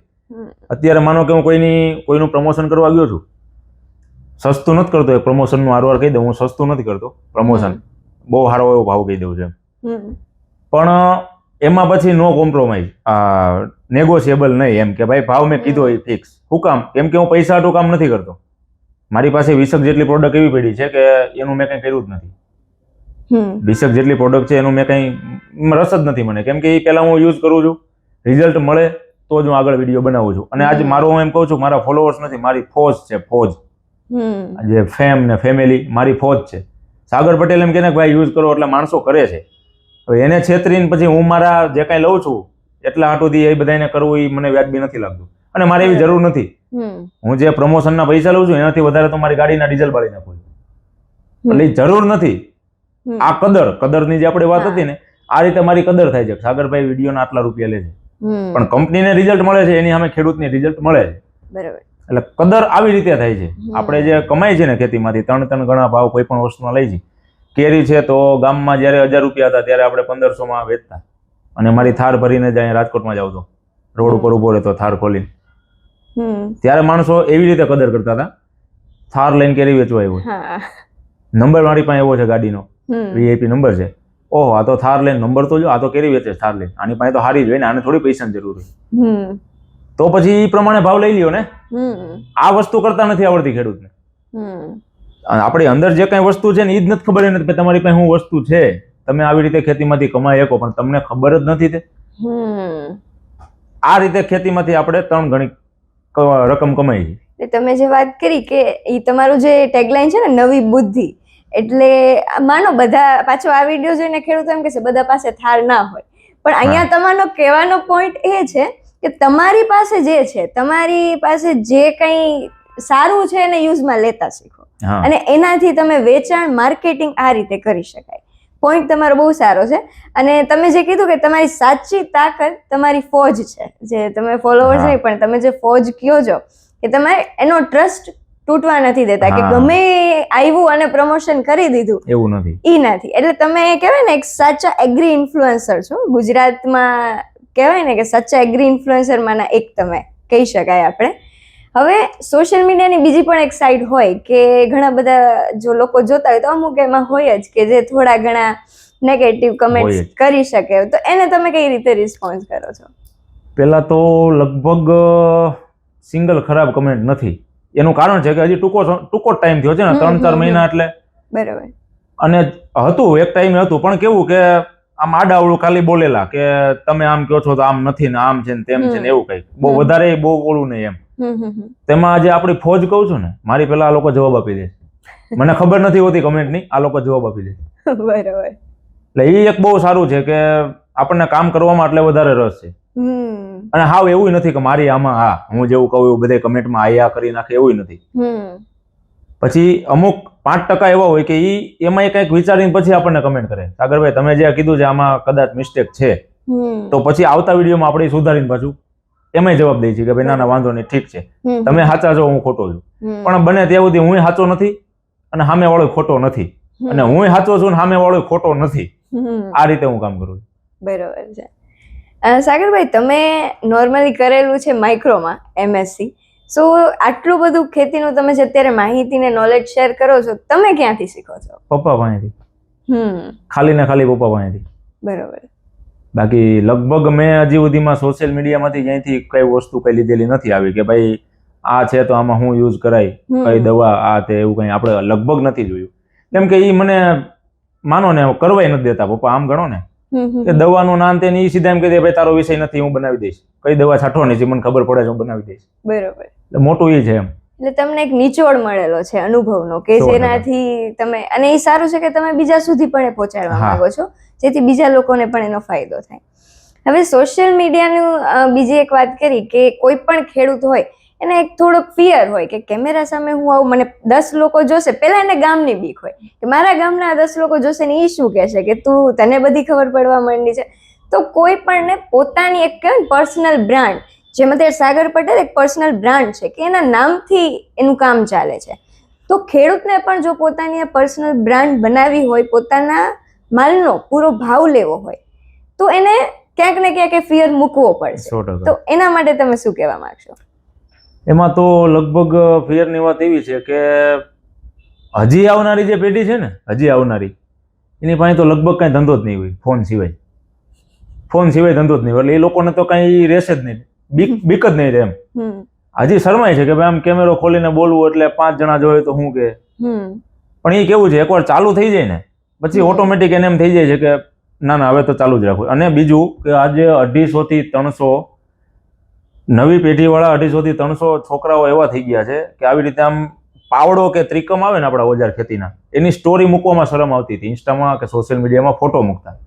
એ આજે કેમેરો ખોલીને ઉભા રહે છે અને આપણું સ્લોગન યુઝ કરે છે, નવી પેઢીનો ખેડૂત. એ કી પ્રાઉડ મોમેન્ટ છે એમ કે ભાઈ મારા લીધે માણસોને આમ ડેરિંગ જીગર આવે છે કે ભાઈ કરીને આપણે વિડીયો બનાવવાનું ચાલુ કરીને. અને એનાથી મહત્વનું એ છે કે હું એની સ્ટોરી મૂકી દઉં છું મારામાં, એને સીધો જ ફ્લો પકડાઈ જાય છે એમને. એટલે એને વધે છે સાહસ કે ભાઈ વાંધો નહીં, સાગરભાઈ નો સપોર્ટ છે તો કરી. અને એક બીજું કે લગભગ એકેય ક્રિએટર એવો નથી કે તમે એને ટેગ કરો ને તમારી સ્ટોરી મૂકી દે. મેં જે કીધું ને હું તો ફેમસ થઈ ગયો. જોકે પેલા મને 3000 ઓળખતા હતા, અત્યારે 80,000 ઓળખે. બીજો કઈ લાંબો ફેર નથી. બરાબર. હવે લગભગ અત્યારે કોઈ એવું નથી કે તમે સ્ટોરી એને ટેગ કરો એટલે સીધી તમારી સ્ટોરી મેન્શન કરી દે કે તમારા નામનો વિડીયો આ તે કઈ બનાવીને મૂકી દે. હું એવી રીતે કામ કરું છું કે હું તો ફેમસ થઈ ગયો પણ મારા બધા ખેડૂતને ફેમસ કરવા છે. બધા ખેડૂતને મને મેસેજ કરવામાં કોઈ અચકાતું નથી. તળ દઈને મેસેજ કરી નાખે, સાગરભાઈ મારે આ કરવું છે, હેલો બ્રધર કેમ છો, એસા તેસા આવે છે અને જવાબ આપું છું બધાને. પછી એવું છે કે પેકિંગ કરતા થઈ ગયા છે. આજે કહું ને 200-250 તો એવા છે કે એ લોકો આમ વિડીયો બનાવતા થઈ ગયા. એવી જ રીતે પેકિંગ કરતા થઈ ગયા છે. અને પેકિંગમાં હું એવી સલાહ આપું છું કે રફ પેકિંગ કરો.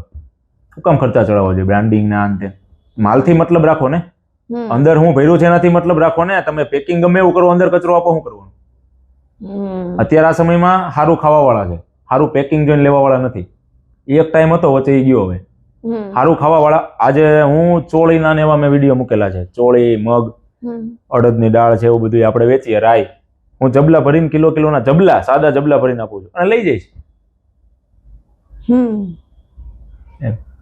તમે જે વાત કરી કે બધાને સાથે લઈને ચાલુ, મોસ્ટલી ક્રિએટર્સને એવું હોય કે હું ફેમસ થઈ જાઉં, બસ બીજા બધાનું આપણે નીચે અને આપણે ઉપર થઈ જાય. તમારી જે વાત છે કે બધાને સાથે લઈ અને આગળ વધીએ, જેનાથી તમારો તો ગ્રોથ થશે જ પણ સાથે બીજા લોકોનો પણ થશે અને એ તમને ડબલ સપોર્ટ કરશે 100%. For that. અને બીજી પોઈન્ટ તમે કીધો પેકેજિંગનો, મારો નેક્સ્ટ ક્વેશ્ચન એ જ હતું કે વેચાણ માટે એક છે કે તમે એને થોડુંક જો પ્રોપર રીતે આપો ને, ઓલું કે ને મણની બદલે કિલોમાં વેચવાનું ચાલુ કરો તો ખેડૂતને પૂરો ભાવ મળશે. 100%. તો એ બાબતમાં હજી થોડુંક તમે સમજાવો. પેકેજિંગમાં એમાં એક બહુ મોટો પ્રશ્ન આવે છે કે વેચાણ ક્યાં કરવું. ખેતરમાંથી તો બહુ મબલક પાક થાય છે ને, 100 મણ 50 મણ, તો એને વેચવું ક્યાં આટલું બધું? એમ પેકિંગ ક્યારે કરવા? તો એની શરૂઆત કરવી પડે. સીધું મારે 50 મણ મારે જીરું છે 50 મણ, તો એનું પેકિંગ કરીને ન વેચાય મારાથી. ફેમસ છું હું, મારા વિડીયો મૂકું તો એનો વેચાય મારાથી. એટલું કેમ કે લેવા વાળો ખેડૂત છે ને એને જીરું થતું હોય, પણ એની શરૂઆત હોય. કોઈ પણ કંપની મોટી થાય ને તો એની શરૂઆત હોય. અત્યારે હું વિડીયોમાં કહું છું કે ભાઈ તમે પેકિંગ આવા સાદા કરો અને પેકિંગની શરૂઆત કરો વેચવાની. તો વેચવું ક્યાં? વેચવામાં તમારા હગાવાલા, ખાલી ને ખાલી તમારા હગાવાલા. પણ તમારે તમારા હગાવાલાને એવું બતાવવું પડે કે ભાઈ હું જે વાવું છું ને તમે કોઈ નથી વાવતા, અથવા તમે વાવો છો જીરું, હું જીરું વાવું છું, પણ મારી જે ક્વોલિટી છે ને વીણાટ કરેલી ચોખ્ખી, એ ક્વોલિટી તમે ન વેચી શકો. એટલે તમારે મારી પાસે લેવું પડે. મારી પાસે એવા ગ્રાહક છે કે પોતે ખેડૂત છે લેવા વાળા, એ એનો માલ વેચી નાખે અને મારી પાસેથી માલ લઈને ખાય. એ સાચી ક્વોલિટીની પરખ. ક્વોલિટી કે તમારા સગાવાલા છે, ભાઈબંધ દોસ્તાર છે, અને આ સમય બહુ સારો છે, બહુ સારો. એમ સોશિયલ મીડિયા આવતા તો બહુ સારું છે. માણસો મને ટેગ કરે છે. હવે તો બહુ ઈઝી થઈ ગયું છે કે ભાઈ મારામાં એટલા બધા ફોલોઅર છે, એમાંથી કઈ બધા ખેડૂતો એવું જરૂરી નથી. સારું ખાવા વાળા છે, ભાઈ આ ક્યારેક કઈક એવું અપલોડ કરે, આપણું મરચું છે, હળદર છે, ઘરની વાડીનું, તો આપણે લઈ, તો મને માણસો ટેગ કરે છે પેકિંગ કરી. હવે તો એક માધ્યમ હું થઈ ગયો છું, હું મોલ જેવું કામ થઈ ગયું અત્યારે મારું. ગમે એની સ્ટોરી મને મેન્શન કરે, સાગરભાઈ મેં આ પેકિંગ કર્યું છે, બરોબર, આપણે આ ભાવથી વેચવાનું છે. હું મારામાં મૂકી દઉં, એનામાંથી 2000 જોતા હોય, મારામાંથી 80,000 જોવે. 80,000 માંથી 5 એને ઓર્ડર આપશે કે નહીં આપે? હવે એ 5 માંથી આવતા વર્ષે 50 થાય, એ 50 માંથી 100 થાય, એમાંથી એનું 50 મણ નહીં 500 મણ જીરું હોય છે ને આવતા વર્ષે, તો એ વેચાઈ જાય. ભલે ટાઈમ લાગશે. અને જોકે આ તો હું ન શીખડાવું તો આવનારો સમય જ આ છે. આજ મારા છોકરા થાય કે પછી મારાથી નાના છે, એ બધા જેનો મોટા થાય, એ લોકોને આ જ કરવાનું છે. શું ધંધા શું કરશે? કયો ધંધો હોય છે એ લોકો પાસે? કોરોના જેવો કોરોના આવ્યો, આખો દેશ બંધ, શું ચાલુ હતું? ખેતી પશુપાલન, હમ તો પછી તમારે તમારો માલ વેચવો જ પડશે. ડેફિનેટલી. થાય છે એટલો માલ તો એ તમારે વેચવો જ પડશે ને. શું કરશો? યાર્ડમાં લઈને જાઓ છો, ઓલો એની કરતા હાથે, અને છોકરાઓ જ કરશે, હાથે વેચતા થઈ જાય. અત્યારે તો ઓનલાઈન તો બધું બહુ ઈઝી થઈ ગયું આપણા માટે. મારે ઓનલાઈન માલ વેચવો હોય બહુ ઈઝી છે, તો ઓલા છોકરાઓ એની રીતે વેચતા થઈ જ જવાના છે ઓટોમેટિક, નહીં શીખડાવીએ તોય. પણ બ્રાન્ડ આ રીતે બને એમ કે આજે અમે 5 કિલો જીરું વેચ્યું હોય, પણ 5 કિલો વેચું તો પૂરા ભાવથી ને. 400 રૂપિયાનું કિલો હું જીરું વેચું છું, 400 રૂપિયાનું કિલો, 4000નું 10 કિલો, 8000નું મણ, માર્કેટમાં 4000 ભાવ છે. ડબલ. અને અવારનવાર એવું કહું છું કે તમે તાજો ગ્રાહક ગોતો, ટબ્બા જેવું, તો એમ કે ગ્રાહક ગોતવો ક્યાં? અને તમે શરૂઆત તો કરો. શરૂઆત કરો એટલે અત્યારે મારી પાસે લગભગ 100 જેટલા ગ્રાહક એવા છે, આળસોડી બાયું જેને કહેવાય ને, આળસ, કામ નથી કરવું. એ લોકોને હું એવો માલ આપું છું, આ 400નું કિલો વેચું છું, એને 500નું કિલો આપું છું. મારા મમ્મીને હાથે ઘરે બેણી, મારા બા છે, અને એવું હોય તો કોઈ દાળિયા કરી લે, મજૂર, સાફ સફાઈ કરવા વાળા, સાફ સફાઈ કરાવીને, એ તો બહુ જાજુ નથી ભાઈ, 100 જેટલા છે ગ્રાહક, તો એને આટલો માલ જોઈએ છે. સાફ સફાઈ કમ્પ્લીટ કરીને એને 100 રૂપિયા પ્લસ કરીને આપું છું. કેમ કે એ બાયું એટલી આળસોડી છે, પેકિંગ તોડ્યું અને મારા માલ ઉપર બીજું ભરોસો હોય, સીધું તોડીને એની રસોઈમાં આંખ બંધ કરીને નાખી દે. કેમ કે એને આળસ છે ની છે સાફ કરવાની. એવા ગ્રાહક ગોતો. એવા હવે વધવાના જ છે, દિવસે વધવાના જ છે. કરવું જ નથી કામ, તે શું કરવાનું? ડેફિનેટલી. એટલે આ રીતે તમે કીધું ને કે ભાવ લઈ શકાય, પણ સામે તમારે ઇક્વાલિટી આપવી પડે. અને તમે જેમ કીધું કે આવનારી પેઢી પાસે બીજું કામ શું છે, એક તો એઆઈ આવે છે ને બીજું જેમ કોરોના વખતે આપણે જોયું હતું, હાલ પણ એવી જ સિચ્યુએશન છે. 100%. જેમ વોર ચાલે છે કે આ યુદ્ધ બધી બાજુ ચાલુ છે, ત્યારે જો આપણે પેટ્રોલ ડીઝલ અને ગેસના ભાવ, આ તો ઠીક છે કે એ આપણે ઇમ્પોર્ટ કરી છીએ, ક્રૂડ અને ગેસ, જેના લીધે આપણે આટલા ટેન્શનમાં છીએ. ખાલી એટલું વિચારી કે જો ખેડૂતોએ આપણે આટલા ભંડાર ના ભર્યા હોત અનાજના, અને જો આપણે ઈ ઇમ્પોર્ટ કરતા હોય તો અત્યારે શું હાલત હોય? તો એના માટે પણ આપણે ખેડૂતો તરફ એક સન્માનનો ભાવ હોવો જોઈએ કે આપણો તાત છે, જગતનો તાત, કે જેના લીધે આપણું પેટ આપણે ભરીએ છીએ, દેશ ટકાવી રાખે એમ. હા, સાચી જે આપણે કહીએ ને કે ગ્રોથ ખાલી પૈસામાં નથી, ફાઇનાન્શિયલ સ્ટેબિલિટી નહીં, પણ એક સુરક્ષા, ખાદ્ય સુરક્ષા પણ એટલી જ ઇમ્પોર્ટન્ટ છે. એટલે જ કે ને જય જવાન જય કિસાન. જવાન દેશની બહાર રક્ષા કરે છે અને કિસાન દેશની અંદર, કે એક ખાદ્ય સુરક્ષા બહુ ઇમ્પોર્ટન્ટ પ્રશ્ન છે જેના પર તમે વાત કરી. હવે આગળ આપણે વેચાણનો મુદ્દો થોડોક વધારે બનાવીએ તો મારા મગજમાં એવી વાત આવે છે કે વાવીને વેચવું નહીં, વેચીને વાવીએ તો પહેલા આપણે માર્કેટ, જે વેચાણનું માર્કેટ એનાલિસિસ કરીએ, જેને આપણે કહીએ કે અત્યારે જરૂર શેની છે, માર્કેટને શેની જરૂર છે, એ પહેલા વિચારી અને જો ખેડૂત વાવેતર કરે કે ના હવે ઓફ સિઝન છે, આ વસ્તુ ચાલશે, મારા ખેતરે થઈ શકે છે એમ છે, તો હું કરું ને પૂરતો ભાવ લઉં. આ બાબતે શું? 100% વળતર મળે એમાં. વિચારા જેવી બાબત ખરી. એ તો હું વિચારતો થઈ ગયો, નાના બરાબર છે. હા, જો કે ધંધો કોઈ પણ કરવો હોય, ખેતીને હું તો ધંધાની નજરથી જોઉં છું, એટલે વધારે ધંધો કે ભાઈ ધંધો કોઈ પણ કરવો છે આજ મારે, તો એના વિશે હું સર્ચ તો કરીશ કે ભાઈ આ કરાય, આ કરાય, આ કરાય. તો ખેતી ધંધો જ છે, એના વિશે આટલું બધું માણસો ઊંડાણપૂર્વક કેમ નથી વિચારતા? હું તો વિચારું છું, પણ માણસો નથી વિચારતા કે ભાઈ માનો મારે આ વાવેતર કરવું છે, આમાંથી હું બને. અને એક બીજું કે ખેતીમાંથી ખેડૂત પ્રગતિ ત્યારે કરી શકે કે જ્યારે વાવે ઈ એના ઘરનું હોય, એની પ્રોસેસ થાય, ઈ એના ઘરનું મશીન હોય પ્રોસેસ કરવા વાળું, અને વેચાણ માટે પછી આઉટલેટ હોય કે કોઈ મોટા સ્ટોર હોય, ઈ એના પોતાના હોય. જેમ કે આપણે ટાટા, બરાબર, હવે કોટન છે, કપાસ ટાટા કંપનીનું આવે છે બિયારણ, ઈ એનું પોતાનું, એની ઘરની ભેંસનું, એમ વાવી દીધું, ઉગી ગયું, પછી એમાંથી કપાસિયા આવે છે અને કપાસિયા આવે છે, રૂ અને કપાસિયા. કપાસિયામાંથી શું શું પ્રોસેસ થાય, જે કાંઈ પ્રોસેસ થાય ઈ થઈ ગઈ. પછી રૂ માંથી શું થાય તો કે કપડા હાથે, ઓલામાંથી તેલ બને, કપાસિયામાંથી તેલ બનાવીને વેચવું, ઈ એની પોતાની વસ્તુ થઈ ગઈ વેચવાની, ઈ કે ન્યા વેચી નાખે. પછી કપડા છે, એનો શોરૂમ બની ગયો, એમાં વેચાઈ જાય. ભાવ કેટલો ભાવ આપણે ધારી નથી ને, ધારતા નથી, એટલો ભાવ મળે. આ વસ્તુ થાય ને તો ખેડૂત સફળ થાય, બાકી કઈ આવી રીતે તો નહીં હાલે. માઈક આંગલા વેડા મને નથી લાગતા કે આમાં કઈ વધે ખેતીમાંથી એમ. એટલે જો ખેડૂતને બે પાંદડે થવું હોય તો તમે જેમ કીધું કે બિયારણ, પહેલા તો બિયારણ મોટો ખર્ચો એ જ છે ને, બિયારણ ને ખાતર, એ બે જો પોતાનું એ જાતે બનાવતા શીખી જાય ખેડૂત, તો એ નફાકારક રીતે ખેતી કરી શકે. અને પ્લસમાં જે તમે પ્રોસેસિંગની વાત કરી કે વેલ્યુ એડેડ કરીને જીરું હવે મણમાં વેચે એના કરતા કિલો, અને એમાંય તમે જેમ કીધું સાફ કરી અને એમાંય જો પાવડર કરીને વેચો તો એનાથી વધારે ભાવ લઈ શકે. 100%. અને એક પૃથ્વી ઉપર ખેડૂત એક જ પ્રાણી એવું છે, પ્રેમથી પ્રાણી કહું છું, એક જ પ્રાણી એવું છે કે એ 100% પ્રાણીઓ કેમ સાકાર હોય, ગાય છે, એવી રીતે ખેડૂત એક જ એવો છે આ પૃથ્વી ઉપર કે એની જેટલો ચોખ્ખો માલ કોઈ બીજો ન આપી શકે. ખેડૂતને ભેળસેળ કરતા આવડતું નથી. ભેળસેળ થાય છે તો આ માલમાં, માનો કે આપણે બહાર જાય છીએ જમવા, હવે જીરું મીઠું જ આપણે લઈ લઈએ હોટલમાં, છાશમાં જીરું મીઠું મસાલો નાખી, તો એ ભેળસેળ વાળું જાય છે ને, હોય ન હોય એ મને નથી ખબર, પણ આપણે વિચારીને કે ભાઈ એ તો ભેળસેળ જોઈએ, અને જો કે હોય શકે ને, 4,000-5,000 ના ભાવનું કોણ આપે તમને પાવડર કરીને? તો એ ભેળસેળ થાય છે ક્યાં? ખેડૂત તો વેચે છે પ્યોર માલ.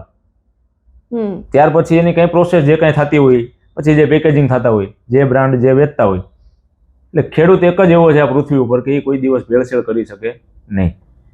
એનું કારણ છે તમે છો કે ભાઈ માનો આ તમારે ફેક્ટરી છે કપ બનાવવાની, તો તમે કપના આમ ઢગલા જોવો છો મશીનમાંથી નીકળે છે, તમે એમને ધરાઈ રહ્યો જોઈએ. એવી રીતે ખેડૂતને માલ જ એટલો થાય છે ને, એ જોઈને ધરાઈ રહે, એટલે ભેળસેળનો વિચાર જ ન આવે. પણ મને એવું લાગે છે કે હવે ભેળસેળ કરવી પડશે. જો આમને રહ્યું ભાવ નહીં મળે તો ભેળસેળ કરવી પડશે, મને એવું લાગે છે. એમ હું કૌન કરે એવું નથી, એમને માણસો કરતા થઈ જાય. નથી મળતો વળતર તે શું કરવાનું? પણ મળે છે તો આ રીતે ગ્રાહક નથી મળતા. મોટો પ્રોબ્લેમ એ છે. ગ્રાહક મળે છે તો પછી ક્યાંક ને ક્યાંક ભાવમાં ભાંગછોડ થઈ જાય છે. એક રીતે જોવો ને તો એક ખેડૂતની સાયકલ ગોઠવાઈ ગઈ. ખેડૂતને હેરાન જ થવાનું, ફરીને પાછા આવે ને અહીંયા, એટલે એને હેરાન જ થવાનું છે. અને એક બીજું એ હતું કે મેં એક વિડીયો બનાવ્યો હતો, કઈ રીતે વેચવું, ક્યાં વેચવું, આ રિલેટિવ્સમાં, ભાઈબંધ દોસ્તારમાં વેચવું. તો એમાં એવી બધી કમેન્ટ હતી કે હગાવાલા પૈસા નું આપે, હગાવાલા પૈસા નું આપે. એ હજી મારે બાકી છે વિડીયો બનાવવાનો, પણ આમાં કહી દઉં, ઘરની સામગ્રી હોય ને, જે કઈ આ મરી મસાલા, આ તે, આજે તેલ છે તો તમારા પપ્પા ઘરે તેલ લઈને આવે ને, એમાં એના તમારા પપ્પાનું ન હાલે, એમાં બૈરાઓનું છે, તમારું જ હાલે. પપ્પા આ તેલ નહીં હાલે, ઓલું જ જોઈએ મારે. અને બાઈ વાળે જે વહીવટ થાય ને, બેનો વાળે, એમાં બાકી ન થાય, એ કેસમાં જ થાય. કેમ કે શાકભાજી વાળાને જો 10 રૂપિયા વધારે ન આપતા હોય તો એ કોઈના 10 રૂપિયા બાકી ન રાખે. બાકી રાખે કોણ? તમારો ભાઈબંધ. તો તમારો ભાઈબંધ હોય તો એની ઘરવાળી પાસે સીધા જાવ, એટલો તો સંબંધ હોય જ ને, એના વાઈફ પાસે સીધા જાવ ને, આપણો માલ છે, એની સામે એની સાક્ષીમાં કયો કે ભાઈ આ આપણે જો કમ્પ્લીટ છે, આ ભાવ છે. એટલે બાકી લગભગ મને નથી લાગતું, મારું તો કોઈ દી નથી રહેતું બાકી ક્યાંય. આ રીતે કામ કરવું તો એમાં પૈસા મળે, એમાં કઈ ઓલું નથી કે બાકી આ એક શરૂઆત કરવા માટે આપણે કરી શકાય કે પેલા ઘરના જો આપણે ન બનાવી શકીએ તો બીજા લોકોને વેચવા કઈ રીતે જાવ. બરોબર છે. અને હવે થોડીક નવા પાકની વાત કરીએ. તમે જેમ કીધું કે તમારે ત્યાં લાલ જામફળ થાય છે, અંજીર જેવા પાકો છે.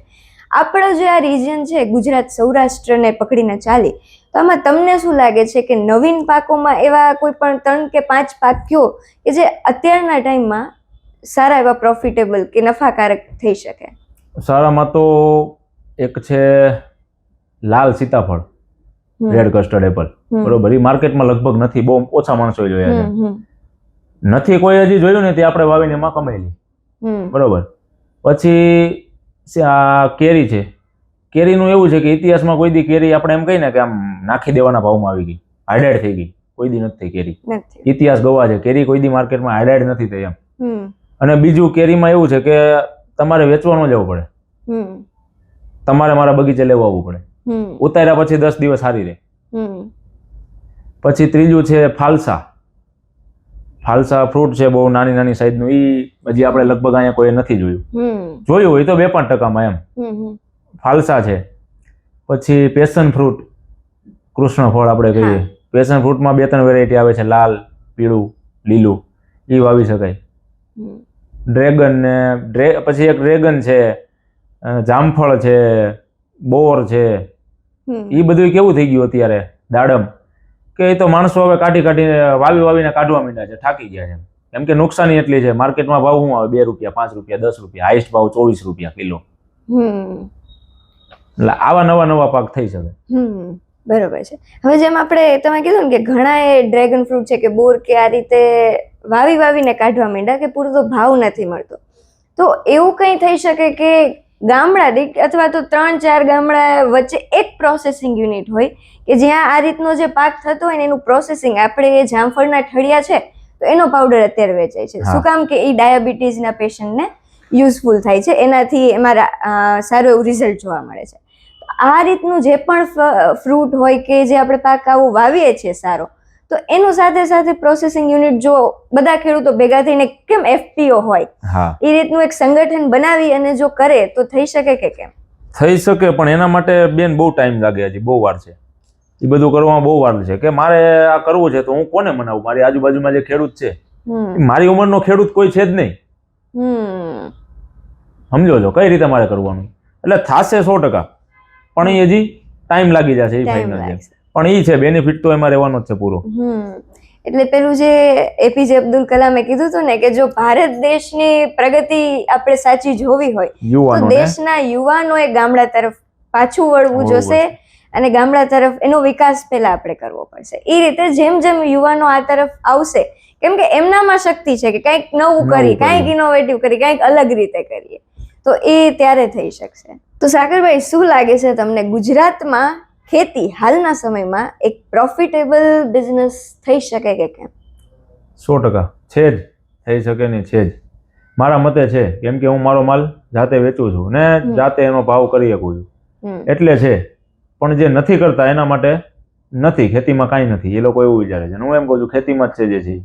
કેમ કે મારો ભાવ હું જાતે કરતો થઈ ગયો છું એટલે. અને તમારી જે એક સ્ટાર્ટિંગ લાઈન છે, ગમે ત્યારે તમે વિડીયો બનાવો, કહો છો કે મારા વાલા હાવજ જેવા ખેડૂત મિત્રો, આના પાછળની શું સ્ટોરી છે? હાવજ સિંહ અને ખેડૂત, ખેડૂતને સિંહની હારે હરખાયો છે, કેમ કે એની પાસે એક ક્વોલિટી છે ખેડૂત પાસે, જીગર. આપણે એમ કહીએ ને સાવજ જેવી જીગર. ખેતી કરવી હોય ને તો જીગરના ઇન્જેક્શન મારવા પડે, અને એ માર્કેટમાં ન મળે. એ ખેડૂતના દીકરાને હોય અંદર જીગર. કેમ કે આ વર્ષે માનો મારે બગીચામાં બહુ જાજી એવી નુકસાની છે, કેરી ખરી ગઈ છે, લગભગ 15-20 લાખનો માલ હતો, 10% જ છે અત્યારે, 90% નુકસાની છે. એટલે હું એવું વિચારી લઈશ, મારા પપ્પા એવું વિચારી લે, હર કોઈ ખેડૂતની વાત કરું છું, ખેડૂત એવું વિચારી લે કે ભાઈ કેરી ખરી ગઈ છે ને, આંબા તો નથી ભાંગ્યા ને, આવતા વર્ષે આવશે આ જીગર. એટલે હું એને હાવજ જેવા કહું છું. બહુ સાચી અને પરફેક્ટ વાત કીધી તમે સાગરભાઈ. હવે આપણે એક રેપિડ ફાયર રાઉન્ડ કરી લઈએ, મિથ વર્સિસ રિયાલિટી. કે ઘણી એવી મિથ, ખોટી માનસિકતા ખેડૂતોના મગજમાં નોર્મલી હોય છે, એના વિશે તમારે રિયાલિટીમાં તમને શું લાગે છે એ જણાવજો. સૌથી પહેલો મુદ્દો લઉં ઓર્ગેનિક ફાર્મિંગનો, કે ઓર્ગેનિક ફાર્મિંગ એટલે ખોટનો ધંધો. આ સાચું છે કે ખોટું? ખોટું. શા માટે?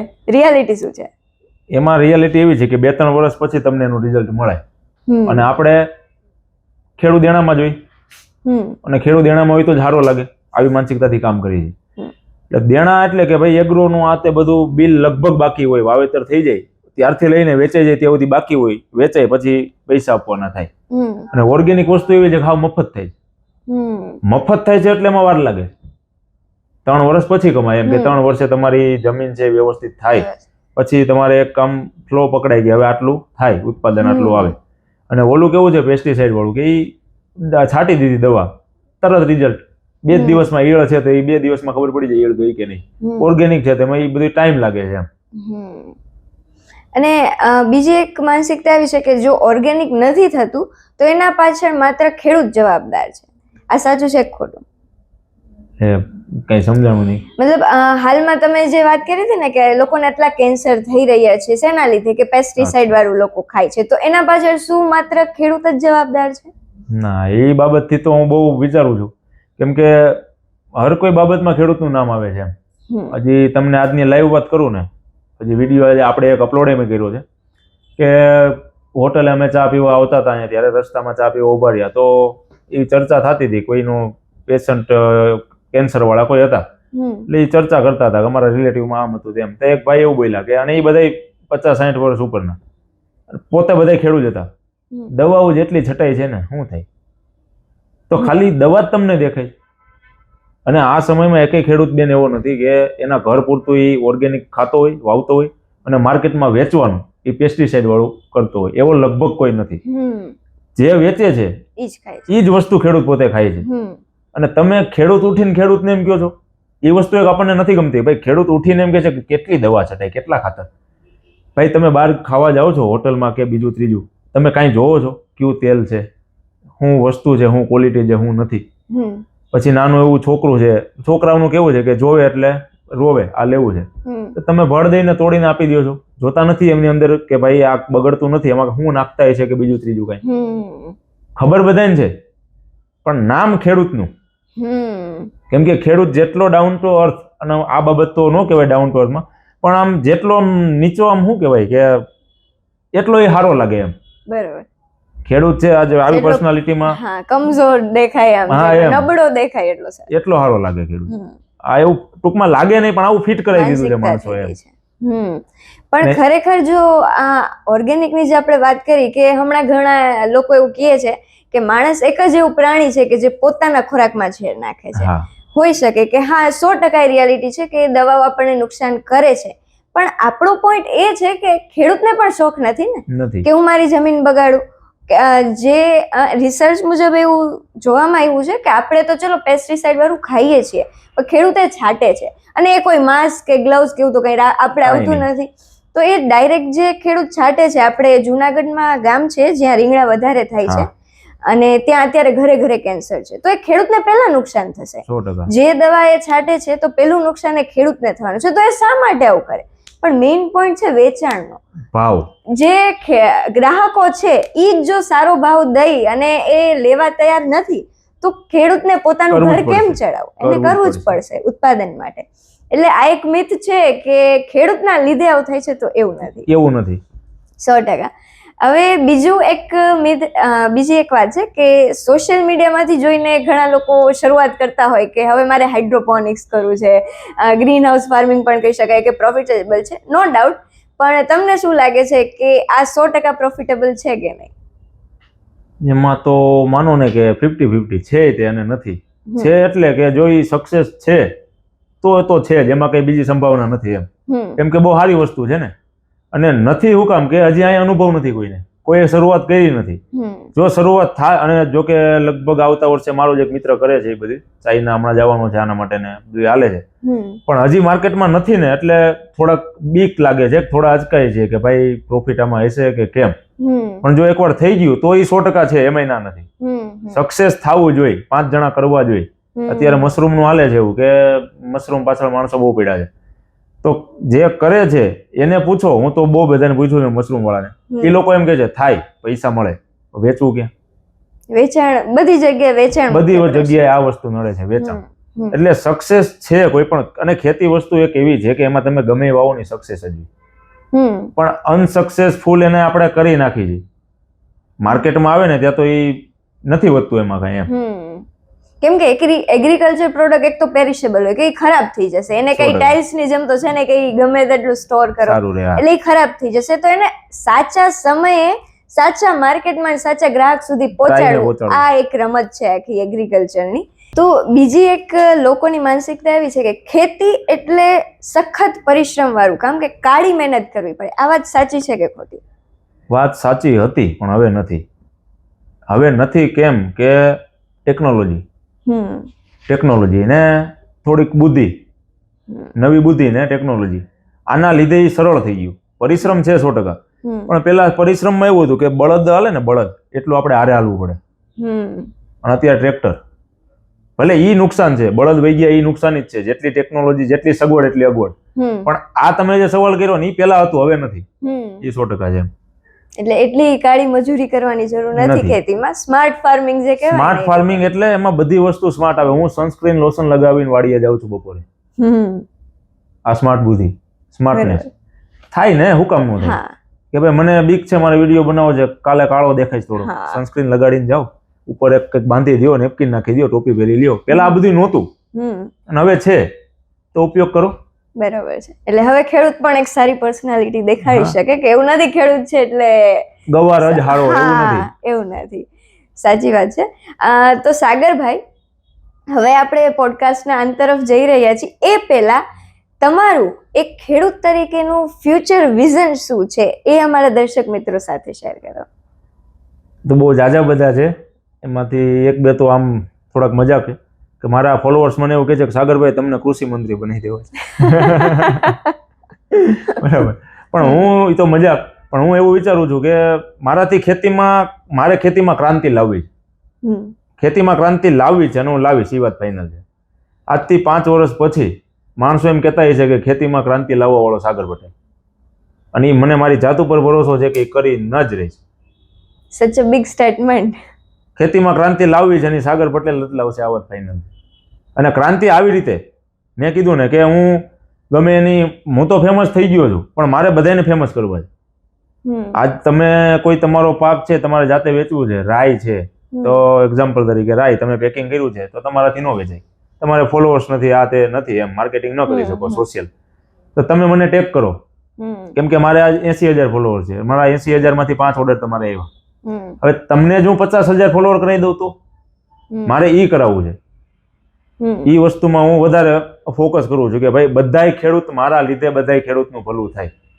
ભલે એમાં મારી નામના તો જે છે એ છે જ, પણ તો પછી આ બધાનું સારું કરવા મને હું વાંધો છે. ડેફિનેટલી.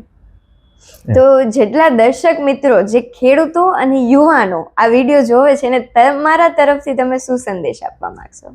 સંદેશ તો બસ એક જ, દેણા છોડો, લગ્ન ન થાય તો કાંઈ નહીં, ખેતી કરો. એક સરસ મજાનું તમારે 5 વીઘા 10 વીઘા જમીન હોય તો તમારા પૂરતું ફાર્મ બનાવો, ડેવલપ કરો. નાનો એવો સ્વિમિંગ પુલ છે, મસ્ત ચૂલો બુલો મૂકી દો, બધી પ્રકારના અલગ અલગ ફ્રૂટ વાવો, આવું બધું કરો.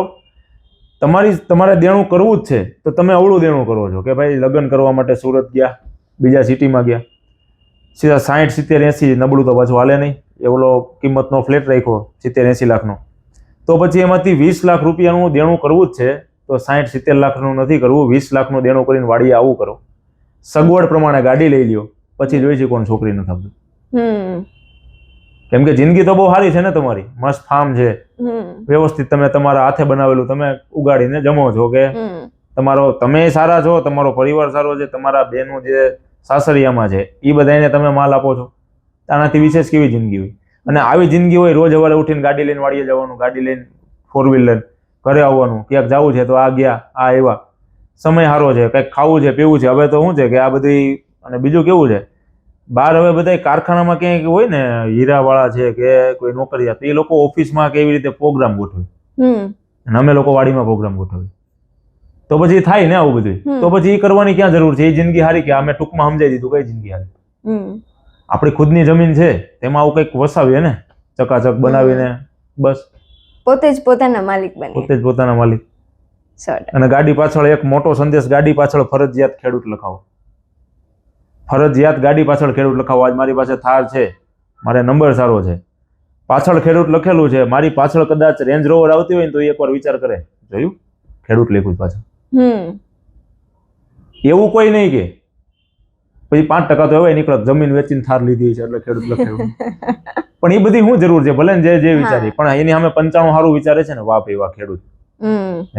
એટલે ખેડૂત પણ સક્ષમ હોઈ શકે એ દેખાડવા. 100%. ખેડૂત તો લગભગ હું તો બધાને ગાડીમાં લખાવવાનું છું, અને મારે આવનારા સમયમાં એવું કરવું છે, મારે વાડીએ વિઝિટમાં બહુ બધા આવવા વાળા હોય, જેની ગાડીમાં ખેડૂત લખ્યું હોય ને એને એન્ટ્રી બાકી નહીં, ખેડૂત હોય અને ખેડૂત નથી લખ્યું એને એન્ટ્રી નહીં.